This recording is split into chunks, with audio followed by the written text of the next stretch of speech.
ಸದನ ಹೇಗೆ ನಡಿಬೇಕು ಅನ್ನೋದನ್ನ ಆಡಳಿತ ಪಕ್ಷದವರು ತೀರ್ಮಾನ ಮಾಡಬೇಕಾಗ್ತದೆ. ನಾನು ವಿರೋಧ ಪಕ್ಷದ ನಾಯಕರು ಸದನ ಪ್ರಾರಂಭ ಆಗುವ ಒಂದು ವಾರ ಮುಂಚಿತವಾಗಿ ಎಚ್ಚರಿಕೆನ ಕೊಟ್ಟಿದ್ದು ಸರ್ಕಾರಕ್ಕೆ. ಸದನ ಪ್ರಾರಂಭ ಆಗುವ ಮುಂಚಿತವಾಗಿಯೇ ಭ್ರಷ್ಟ ಸಚಿವನನ್ನ ನಾಗೇಂದ್ರನನ್ನ ರಾಜೀನಾಮೆ ತೆಗೆದುಕೊಳ್ಳಿ, ಸದನದಲ್ಲಿ ನಾವು ಬರಗಾಲದ ಬಗ್ಗೆ ಚರ್ಚೆ ಮಾಡಬೇಕಾಗಿದೆ, ಸದನದಲ್ಲಿ ಕೆಪಿಎಸ್ಸಿ ಹಗರಣದ ಬಗ್ಗೆ ನಾವು ಚರ್ಚೆ ಮಾಡಬೇಕಾಗಿದೆ, ಸದನದಲ್ಲಿ ಬಿಡದಿ ಮತ್ತು ನೈಸ್ ಟೌನ್ಶಿಪ್ ಬಗ್ಗೆ ನಾವು ಚರ್ಚೆ ಮಾಡಬೇಕಾಗಿದೆ, ರಾಜ್ಯದ ಜ್ವಲಂತ ಸಮಸ್ಯೆಗಳ ಬಗ್ಗೆ ಉತ್ತರ ಕರ್ನಾಟಕದ ಬಗ್ಗೆನೂ ಕೂಡ ಚರ್ಚೆ ಮಾಡಬೇಕು ಅಂತ ಹೇಳಿ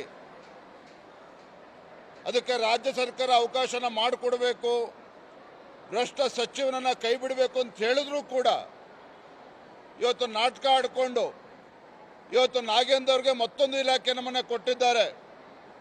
ಮಾತೆತ್ತಿದ್ರೆ ಕಾಂಗ್ರೆಸ್ನವರು ಬಾಬಾ ಸಾಹೇಬ್ ಅಂಬೇಡ್ಕರ್ ಹೆಸರನ್ನ ಹೇಳ್ತಾರೆ. ಸಂವಿಧಾನದ ಪುಸ್ತಕವನ್ನು ರಾಹುಲ್ ಗಾಂಧಿ ಅವರು ಆದಿಯಾಗಿ ಕೈಯಲ್ಲಿ ಹಿಡ್ಕೊಂಡು ದೇಶ ಸುತ್ತಾರೆ. ನಾನು ತಮ್ಮ ಮುಖೇನ ಕೇಳೋದಕ್ಕೆ ಇಚ್ಛೆಪಡ್ತೇನೆ ನಮ್ಮ ಮಾನ್ಯ ಮುಖ್ಯಮಂತ್ರಿಗಳಿಗೆ, ಎಲ್ಲೋಯ್ತು ನಿಮ್ಮ ದಲಿತರ ಕಾಳಜಿ? ದಲಿತರ ಹಣ ಲೂಟಿ ಮಾಡಬೇಕಾದ್ರೆ ಎಲ್ಲೋಗಿತ್ತು ಕಾಳಜಿ ಇವತ್ತು ನಾಗೇಂದ್ರ ಅವರಿಗೆ? ಹಾಗಾಗಿ ಇವತ್ತು ಮಾನ್ಯ ಮುಖ್ಯಮಂತ್ರಿಗಳಿಗೆ ಮತ್ತೊಮ್ಮೆ ಆಗ್ರಹ ಪಡಿಸ್ತಾ ಇದ್ದೇವೆ, ಇಂಥ ಭ್ರಷ್ಟರನ್ನ ಸಚಿವ ಸಂಪುಟದಿಂದ ಕೈ ಬಿಡಬೇಕು. ನಮ್ಮ ಹೋರಾಟ ಇವತ್ತು ಸದನದ ಒಳಗಡೆ ಏನು ಹೋರಾಟ ಪ್ರಾರಂಭ ಆಗಿದೆ, ಸದನದ ಹೊರಗಡೆನೂ ಕೂಡ ನಮ್ಮ ಹೋರಾಟ ಮುಂದುವರಿತದೆ.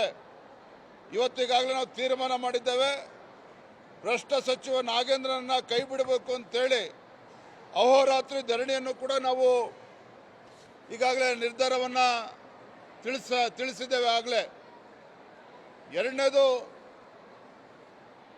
ಪಾರ್ಕ್ಗಳನ್ನು ಇವತ್ತು ಶೇಕಡ 5% ಮಾರೋದಕ್ಕೆ ಅವಕಾಶ ಕೊಡ್ತಾ ಇರುವಂಥದ್ದು ರಾಜ್ಯ ಸರ್ಕಾರದ ನಡವಳಿಕೆಯಿಂದ ಪದೇ ಪದೇ ಗೊತ್ತಾಗ್ತಾ ಇದೆ. ಇದು ರಾಜ್ಯ ಸರ್ಕಾರ ಏನಿದೆ ಇದು ರಿಯಲ್ ಎಸ್ಟೇಟ್ ಸರ್ಕಾರ. ರಿಯಲ್ ಎಸ್ಟೇಟ್ ದಂಧೆ ಮಾಡೋಕ್ಕೋಸ್ಕರ ಇವತ್ತು ಆಡಳಿತ ನಡೆಸ್ತಾ ಇದ್ದಾರೆ.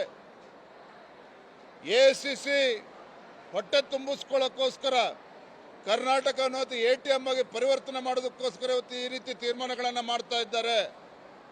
ಹಾಗಾಗಿ ಭಾರತೀಯ ಜನತಾ ಪಾರ್ಟಿ ಹಾಗೂ JDS ಇಂಥ ಜನವಿರೋಧಿ ನಿರ್ಧಾರವನ್ನು, ಬಡವರ ವಿರೋಧಿ ನಿರ್ಧಾರಗಳನ್ನೇನು ರಾಜ್ಯ ಸರ್ಕಾರ ತೆಗೆದುಕೊಳ್ತಾ ಇದೆ, ಮುಖ್ಯಮಂತ್ರಿಗಳು ತೆಗೆದುಕೊಳ್ತಾ ಇದ್ದಾರೆ, ಇದನ್ನು ನಾವು ಬಲವಾಗಿ ವಿರೋಧವನ್ನು ವ್ಯಕ್ತಪಡಿಸ್ತಾ ಇದ್ದೇವೆ.